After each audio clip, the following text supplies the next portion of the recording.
الحمدللہ رب العالمین والصلاة والسلام علی محمد الامین اعوذ باللہ من الشیطان الرجیم بسم اللہ الرحمن الرحیم۔ خواتین و حضرات، ہم سورہ نحل کی آیت 43 سے درس کی ابتدا کر رہے ہیں۔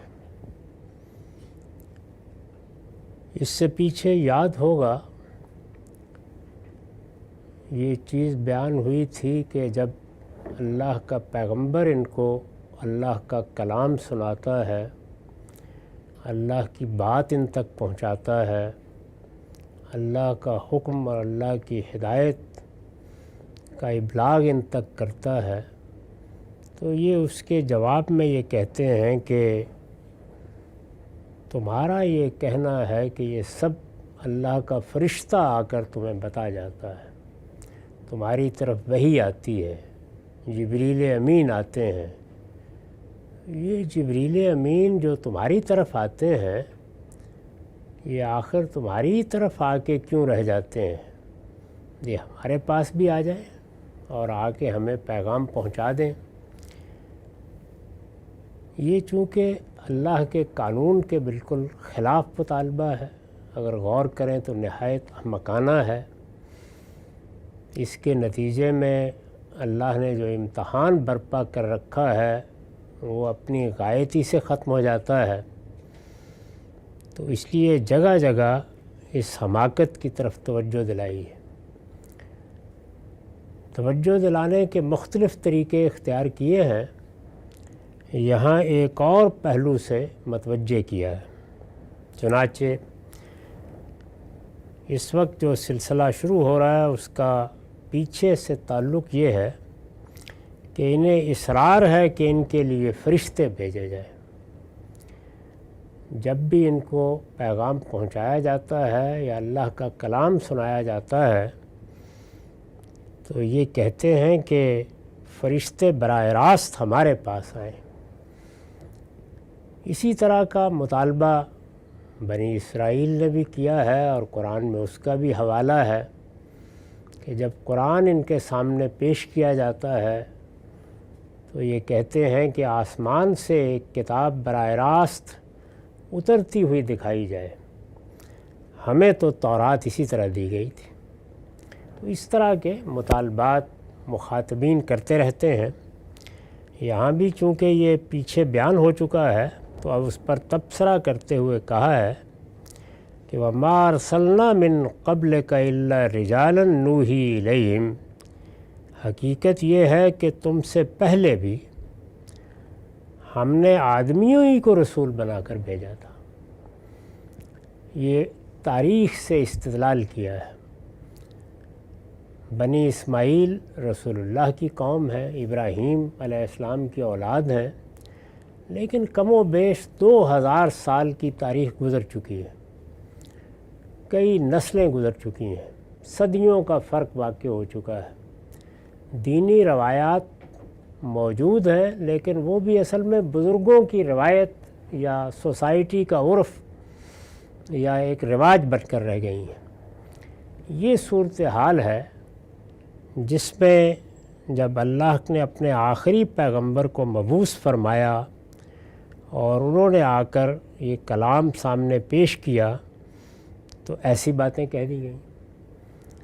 اگر پیغمبروں کی تاریخ سامنے ہو تو جیسی کچھ بھی تاریخ گزری ہے اس میں ہر قوم اس بات سے واقف ہے کہ پیغمبر انسانوں ہی میں سے منتخب کیے گئے ہیں۔ اس سے پہلے بھی کسی قوم کو اللہ کا پیغام فرشتے بھیج کر نہیں پہنچایا گیا۔ تو فرمایا کہ حقیقت یہ ہے کہ تم سے پہلے بھی ہم نے آدمیوں ہی کو رسول بنا کر بھیجا تھا۔ اس سے مختلف کوئی طریقہ نہ اس سے پہلے ہم نے اختیار کیا ہے، نہ اب اس مطالبے میں کوئی تک ہے جو تم کر رہے ہو۔ جن کی طرف ہم وحی کرتے رہے، یعنی جن جن پیغمبروں کو بھی ہم نے قوموں کی طرف مبعوث کیا اور پھر ہم نے وحی کی یا فرشتہ اس پیغمبر کی طرف بھیجا اور فرشتے کے ذریعے سے اپنا پیغام پیغمبر کو پہنچایا، پھر پیغمبر سے تقاضا کیا کہ وہ لوگوں تک یہ پیغام پہنچائے، اسی طریقے کو ہم نے ہمیشہ اختیار کیا ہے۔ تو پہلے تو اس طریقے کا حوالہ دیا، اس کے بعد اب رسول اللہ کی قوم کے ان لوگوں کو یعنی بنی اسماعیل کو یہ کہا کہ فَاسْأَلُوا أَهْلَ الذِّكْرِ إِن كُنتُمْ لَا تَعْلَمُونَ، یعنی اگر تم اس تاریخ سے لا علم ہو گئے ہو، اگر 2000 سال کی تاریخ نے یہ چیزیں تمہارے حافظے سے مٹا دی ہیں، یا تمہارے ہاں کچھ لوگ اس سے لا علمی کا اظہار کر رہے ہیں، تو تمہارے اس ملک میں اہل کتاب رہتے ہیں، ان سے پوچھ لو۔ یعنی ان کے ہاں تو 2000 سال کا فصل نہیں واقع ہوا، پیغمبر آتے رہے۔ تو اللہ تعالیٰ نے جب سیدنا ابراہیم علیہ السلام کی اولاد میں نبوت کو خاص کیا، اور جس طرح کہ اب ہم تاریخی طور پر جانتے ہیں کہ یہ 2100-2200 قبل مسیح کا واقعہ ہے، اس میں 2000 سال تو سیدنا مسیح سے پہلے ہی گزر چکے ہیں، اور اب سیدنا مسیح کے بعد بھی کم و بیش 600 سال مزید گزر گئے ہیں۔ تو 2500 سال یا اس سے کچھ زیادہ کا عرصہ ہو چکا ہے۔ ان لوگوں کے ہاں یہ ہو سکتا ہے کہ عام لوگ اس سے باخبر نہ رہے ہوں، یا جو لوگ سوال کر رہے ہیں انہیں کوئی ابہام پیدا ہو گیا ہو۔ تو یہ کہا کہ اگر اس میں واقعتاً کوئی سوال پیدا ہو رہا ہے کہ پیغمبر انسان نہیں ہوا کرتے، یا اللہ تعالیٰ انسانوں کے ذریعے سے پیغام نہیں دیتا، تو تمہارے پاس یہ یہود موجود ہیں، نصارہ موجود ہیں۔ یہ معلوم ہے کہ نصارہ میں سے تو بعض لوگ خود مکے میں موجود تھے، گرد و پیش کے علاقوں میں موجود تھے۔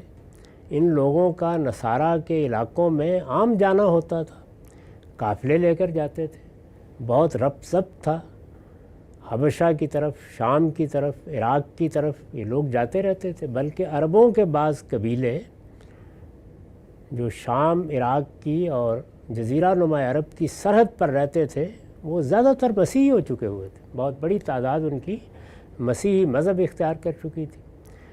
ہمارے ہاں روایتوں میں یہ ذکر ہوا ہے کہ خود سیدہ خدیجہ کے عزیز ورقہ بن نوفل وہ مسیحی تھے اور مسیحی عالم تھے۔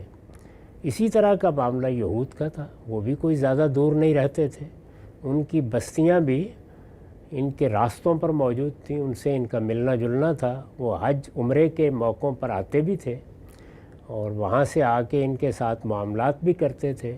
یہ خیبر وغیرہ کی بستیاں بھی کچھ زیادہ دور نہیں تھیں۔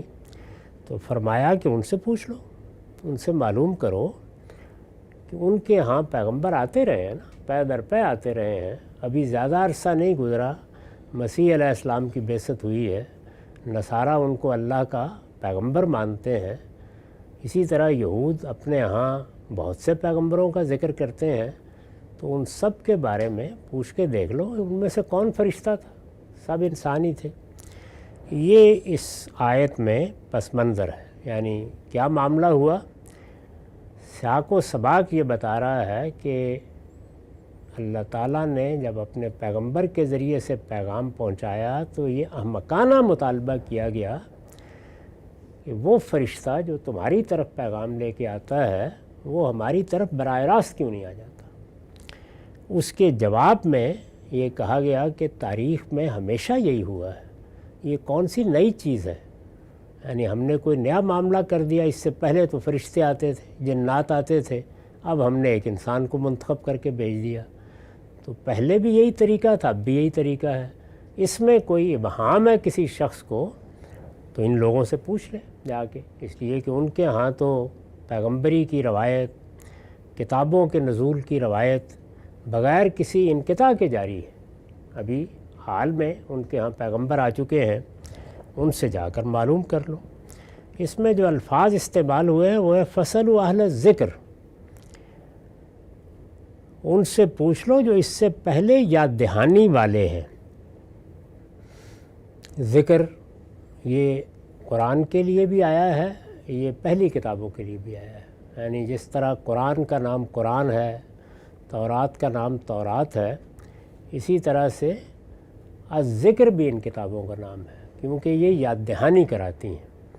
چنانچہ خود قرآن کے بارے میں ہم اس سے پیچھے سورہ ہجر میں دیکھ چکے ہیں کہ یہ کہا کہ انا نحن نزلنا الذکر و انا لہ لحافظون، وہاں قرآن کا تذکرہ ہوا یا قرآن کے بارے میں ایک اطلاع دی تو قرآن کا نام الذکر ہی لیا ہے۔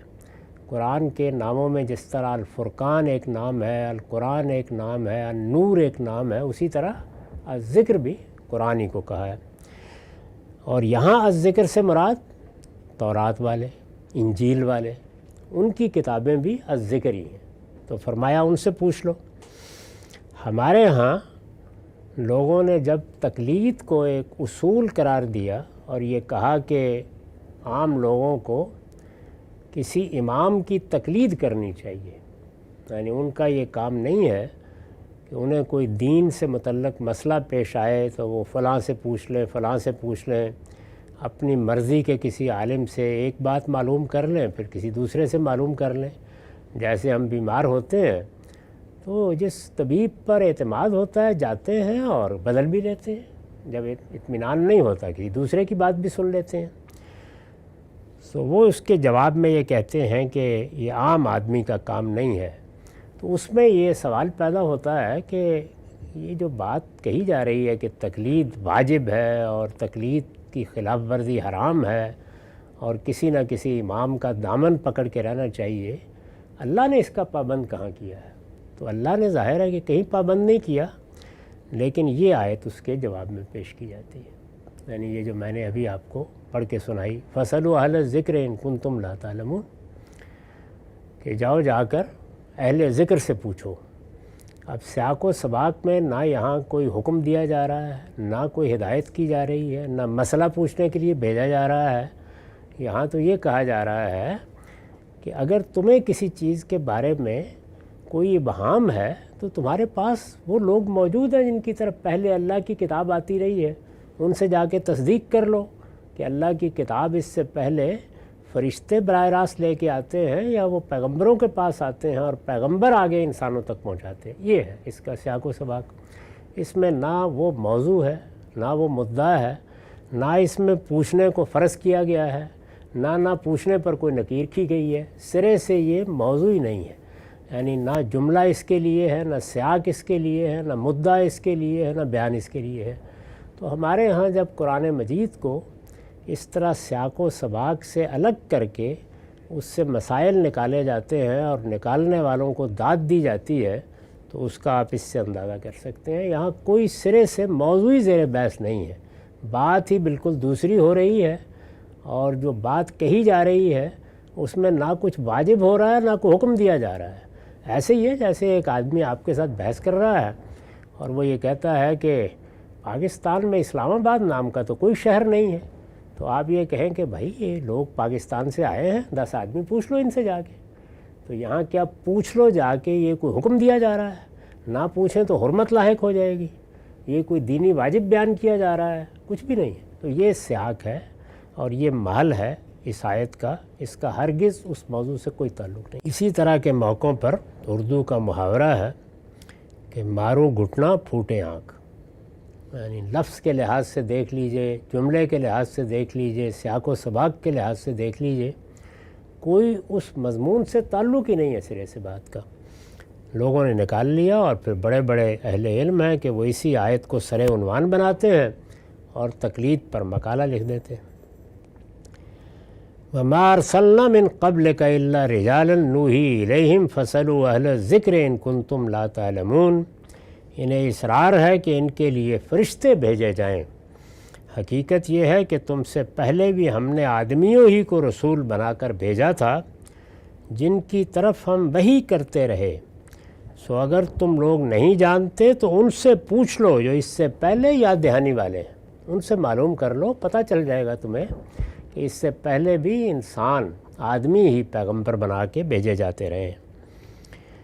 مزید وضاحت کی، بالبینات والزبر، ہم نے ان کو دلائل کے ساتھ اور کتابیں دے کر بھیجا تھا، یعنی پیغمبر تو ہم نے ہمیشہ انسانوں ہی میں سے منتخب کیے، فرشتے براہ راست انسانوں کے پاس نہیں آئے، لیکن ان پیغمبروں کو ہم نے دلائل کے ساتھ اور کتابیں دے کر بھیجا تھا۔ دلائل سے ظاہر بات ہے کہ ان کی اپنی شخصیت بھی دلیل ہوتی ہے۔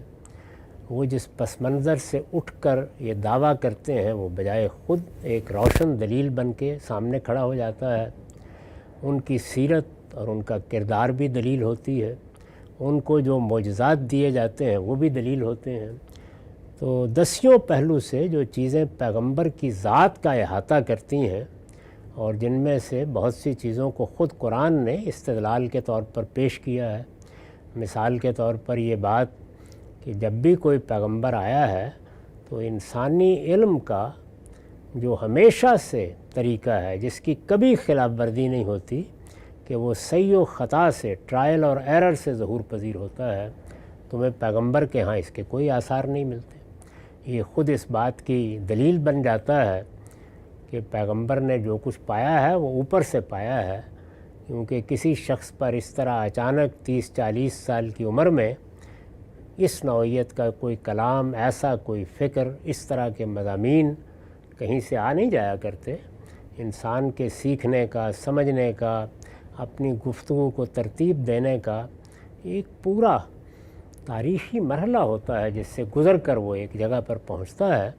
تو اس کو قرآن نے دلیل کے طور پر پیش کیا کہ یہ پیغمبر کی ذات اور اس کی شخصیت اور اس کی تاریخ اپنی جگہ ایک بینہ ہے، اور اس طرح پیش کیا کہ ان سے کہو اے پیغمبر کہ فقط لبثت فیکم عمرا، میں نے تو ایک عمر تمہارے درمیان گزاری ہے۔ 40 سال کا عرصہ معمولی نہیں ہوتا۔ اس میں مجھے کہاں تم نے دیکھا کہ میں کوئی سیکھنے بیٹھا ہوں، کوئی مشق کر رہا ہوں، میرا کوئی فکر سامنے آ رہا ہے، کچھ باتوں کو میں نے بیان کرنا شروع کیا ہے، حکمت کے کچھ موتی بکھیرنا شروع کر دیے ہیں، میں نے کوئی شاعری کرنی شروع کر دی ہے، پھر اس کے بعد آہستہ آہستہ اس میں پختگی آتی چلی گئی ہے، اور اب میں یہ باتیں کر رہا ہوں۔ کہاں دیکھا ہے تم نے؟ یعنی میں تو تمہارے درمیان ایک عام آدمی کی زندگی بسر کر رہا تھا۔ ایسے ہی ہوتا ہے، یعنی اچانک اللہ تعالیٰ اٹھاتا ہے اور اٹھا کر کہیں سے کہیں پہنچا دیتا ہے، پیچھے کوئی تعلیم و تعلم یا صحیح و خطا کی تاریخ ہی نہیں ہوتی۔ اسی طرح قرآن مجید نے اس کو دلیل کے طور پر پیش کیا کہ جو کلام ان پر آتا ہے وہ بھی انسانی کلام میں جو صحیح و خطا کے اثرات ہوتے ہیں، یعنی کچھ تضادات رہ جاتے ہیں، کچھ چیزوں میں ایسا ابہام ہوتا ہے کہ جس میں تناقض پیدا ہو جاتا ہے، اختلافات پیدا ہو جاتے ہیں، اس کے کوئی آثار پیغمبروں کے اس کلام میں نہیں ہوتے جو اللہ کی طرف سے پیش کرتے ہیں۔ تو میں نے یہ چند مثالیں دیں۔ اس کے علاوہ جو غیر معمولی معجزات دیے گئے ہیں، جیسے سیدنا موسیٰ کو عصا کا معجزہ دیا گیا یا ید بیضا کا معجزہ دیا گیا، تو اس کو برہانان من ربک کہا، یعنی ایک دلیل بینہ۔ تو بینات کا لفظ قرآن میں ان سب دلائل کے لیے آتا ہے۔ دلائل دیے والزبر، اور کتابیں دے کر بھیجا تھا۔ یعنی کتابیں جس طرح کہ اس سے پہلے بھی بیان ہو چکا، اس لیے دی جاتی ہیں کہ ایک اللہ تعالیٰ کی طرف سے تحریر کی ہوئی چیز ان کے پاس ہر وقت موجود رہے، جہاں کوئی اختلاف پیدا ہو، کوئی وہام پیدا ہو، تو وہ اس کتاب کی روشنی میں اس اختلاف کو دور کر لے۔ لِیَحْکُمَ بَیْنَ النَّاسِ فِی مَا اخْتَلَفُوا فِیہ۔ تو ارشاد فرمایا کہ یہ تو نہیں ہوا کہ ہم نے فرشتے بھیج کر لوگوں کو خاموش کر دیا ہو۔ فرشتے تو ہم کسی ایک شخصی کی طرف بھیجتے ہیں، البتہ اس کو ایسے دلائل دیتے ہیں اور اس کی طرف وہ کتابیں نازل کرتے ہیں کہ جن کی روشنی میں راستہ دیکھا جا سکتا ہے۔ تو تمہیں رجوع ان دلائل کی طرف کرنا چاہیے، یہ احمقانہ مطالبات کرنے کے بجائے اس جانب رجوع کرنا چاہیے، اس کتاب کو دیکھنا چاہیے کہ اس میں کس طریقے سے حقائق واضح کیے گئے ہیں۔ یہ تو ماضی کا حوالہ تھا۔ یہ دے کے کہا وَأَنزَلْنَا إِلَيْكَ الذِّكْرَ، یعنی اس سے پہلے جن لوگوں کو یاد دہانی دی گئی ان سے پوچھ لو، فرشتے نہیں آتے رہے لوگوں کی طرف براہ راست۔ فرمایا اور اب یہ یاد دہانی، یعنی اس سے پہلے کی یاد دہانی تورات، انجیل، پہلی کتابیں، وحی، اور اب یہ یاد دہانی یعنی قرآن ہم نے تمہاری طرف اتاری ہے۔ یعنی کسی فرشتے کو ہم نے لوگوں کی طرف براہ راست نہیں بھیجا، جو ہمارا قانون، جو ضابطہ رہا ہے، جو پہلے طریقہ رہا ہے، اسی کے مطابق اب یہ یاد دہانی ہم نے تمہاری طرف اتاری ہے۔ یعنی ان لوگوں کے اندر سے ایک شخص کا، یعنی تمہارا انتخاب کیا ہے، اور تمہارا انتخاب کر کے، جس طرح اس سے پہلے ہم انسانوں کا انتخاب کر کے ان میں سے کسی شخص کی طرف یہ نبوت دیتے رہے ہیں، اسی طرح دی. بالکل وہی طریقہ جو پہلے تھا وہ ہم نے اختیار کیا. ان کو یہ کس لیے دی جاتی تھی؟ ان کی طرف فرشتے کس لیے آتے تھے؟ اپنے پاس رکھ لینے کے لیے نہیں کہ یہ ہم نے اتار دی، اب آپ اس سے لذت اٹھائیں، یا یہ آپ کے لیے ہی صرف کوئی ہدایت ہے. جب بھی یہ ذکر اتارا گیا ہے، اصل میں یہ لوگوں کے لیے اتارا گیا ہے.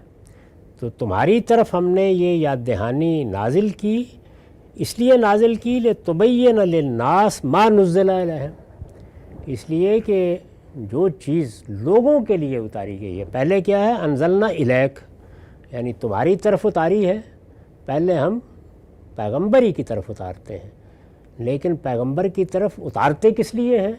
اس لیے اتارتے ہیں کہ وہ اس کو لوگوں تک پہنچا دے، اسی لیے اتاری جاتی ہے.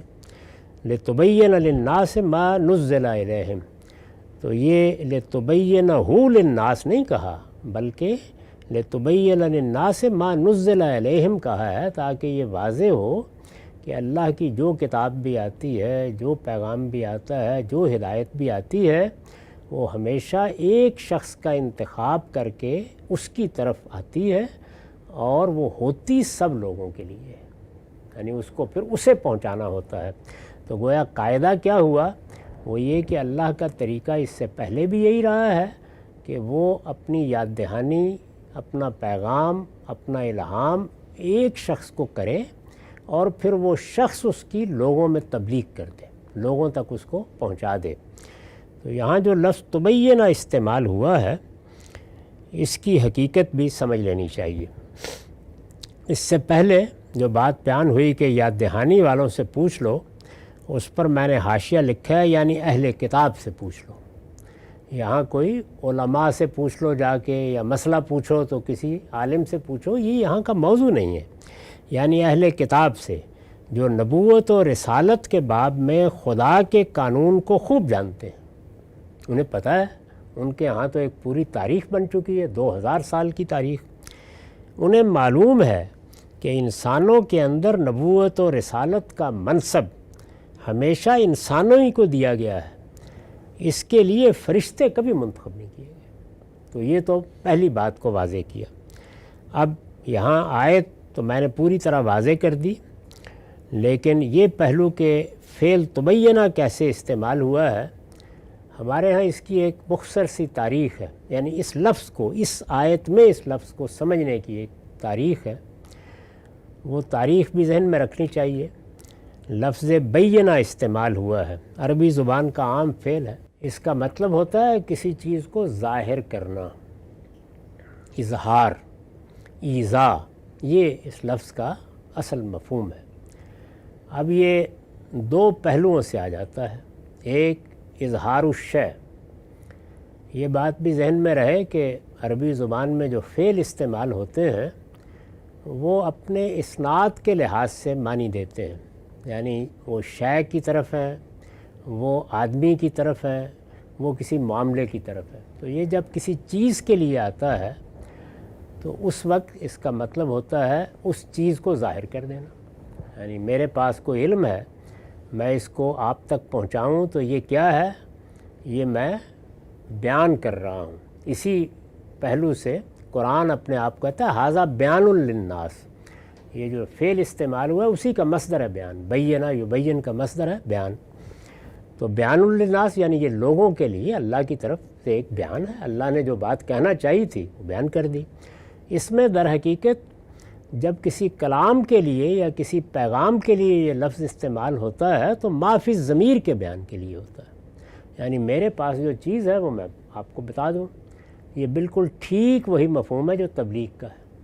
ایک دین، ایک دعوت، ایک ہدایت میرے پاس آئی، میں نے اس کو آپ تک پہنچا دیا. اس کے لیے آپ لیبلغ کا فعل استعمال کریں، لتبلغ کا فعل استعمال کریں، لتبینہ کا کریں، بالکل ہم معنی ہے، کوئی فرق اس میں نہیں ہے. اس کا دوسرا مفہوم یہ ہوتا ہے کہ اظہار و ما فی الشیء، یعنی ایک چیز ہے پہلے سے موجود، اس کے بارے میں یہ فعل آ گیا. یعنی اب اس چیز کو جو آ گئی ہے سامنے موجود ہے، تو وہاں یہ اس کی وضاحت، اس کی شرح، اس کے مضمرات کو بیان کرنے کے لیے آتا ہے۔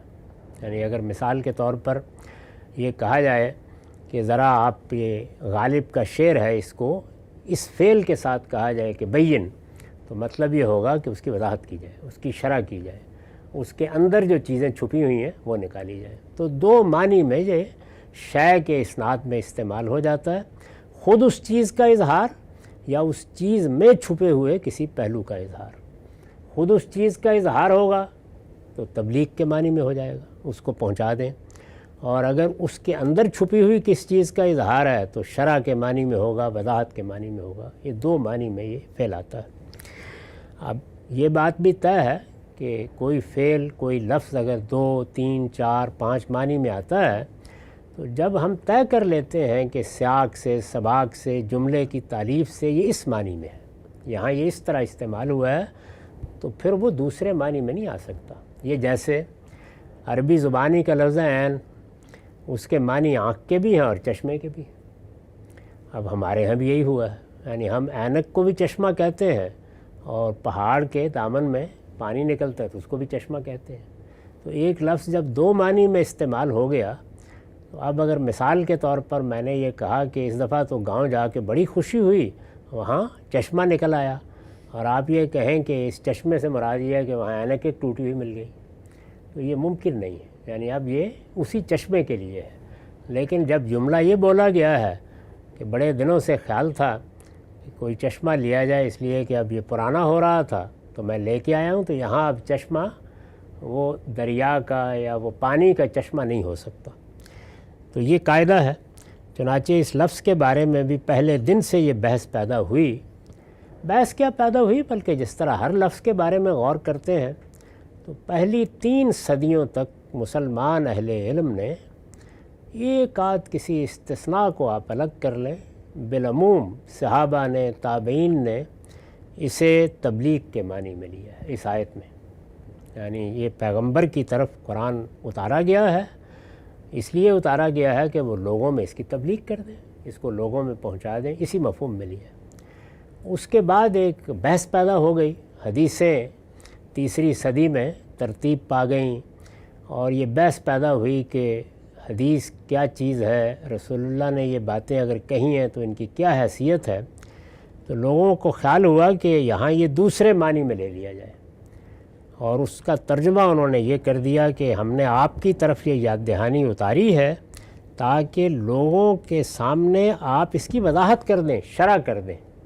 اس معنی میں اس کو لے لیا گیا۔ یہ سیاق سباق کے بالکل خلاف ہے، یعنی یہاں یہ موضوع ہی نہیں ہے، وضاحت کرنا، شرح کرنا، یہ یہاں پہ مدعا سرے سے ہے ہی نہیں، بلکہ وہ سیاق ہے کہ ہم نے اس سے پہلے بھی انسانوں ہی کی طرف وحی کی ہے، فرشتے کبھی لوگوں کے پاس براہ راست لے کے نہیں آئے، انسانوں میں سے کسی ایک کا ہم انتخاب کرتے ہیں، اس کو ہم اپنا کلام دیتے ہیں یا پیغام دیتے ہیں، وہ اس کی تبلیغ دوسروں کو کرتا ہے۔ اب بھی ہم نے یہی کیا ہے، آپ کی طرف یہ ہم نے قرآن اتار دیا ہے، اس لیے اتارا ہے کہ آپ تبلیغ کر دیں۔ تو ایک شخص کی طرف کلام آنا ہے اور اس نے اس کی تبلیغ کرنی ہے، یہ ہے سیاق و سباق۔ اس میں وضاحت، شرح یہ موضوع ہی نہیں ہے۔ تو اس لیے ہمارے نزدیک یہ لفظ اسی مفہوم میں استعمال ہوا ہے جسے ہم لفظ تبلیغ سے ادا کرتے ہیں، اسی معنی میں ہے جس میں قرآن اپنے آپ کو کہتا ہے ھذا بیان للناس۔ چنانچہ میں نے اس بات کو نیچے واضح کیا ہے، یعنی اس لیے اتاری ہے، یہ بیان کیا ہے نا، اس لیے کہ تم ان لوگوں کے لیے اس چیز کو بیان کر دو، اس کی تبلیغ کر دو جو ان کی طرف نازل کی گئی ہے، یعنی اس لیے اتاری ہے کہ بے کم و کاست ان تک پہنچا دو، اس کی تبلیغ میں کوئی کمی نہ رہے، یہ ہے مراد، کوئی وضاحت شرح یہاں پیش نظر ہی نہیں ہے۔ اور یہ تدبر کے ساتھ اس کا مطالعہ کریں تاکہ اس کی روشنی میں ان حقائق کو سمجھ سکیں جن کو سمجھانا خدا کے پیش نظر ہے۔ یہ آخری جملے میں کہا ہے وَلَعَلَّهُمْ يَتَفَكَّرُونَ، یعنی اور اس لیے کہ یہ غور کریں۔ آیت میں لِتُبَيِّنَ لِلنَّاسِ کے الفاظ آئے ہیں، ان میں فعل تبینہ بالکل اسی طرح آیا ہے جس طرح سورہ رحمان کی آیت الرحمن علم القرآن میں لفظ علمہ ہے۔ اس سے شرح و وضاحت مراد نہیں ہے، جس طرح کہ علامہ سے وہاں شرح و وضاحت کے ساتھ سکھانا پڑھانا مراد نہیں۔ تو یہ وضاحت اس لیے ضروری ہے کہ یہ ایسا مقام ہے کہ اس میں فصل و اہل ذکر سے لوگوں نے تقلید کا فلسفہ نکال لیا ہے، اور یہاں سے رسول اللہ کو پابند کر دیا ہے کہ قرآن نے کیا چیز بیان کرنی ہے بس آپ شرح کریں، لہٰذا قرآن کو حدیث کے بغیر نہیں سمجھا جا سکتا۔ نہ پہلی آیت کا یہ مدعا ہے نہ دوسری آیت کا یہ مدعا ہے، بات ہی بالکل مختلف ہے جو یہاں بیان ہو رہی ہے۔ اقول و قولی ھذا واستغفر اللہ لی ولکم ولسائر المسلمین۔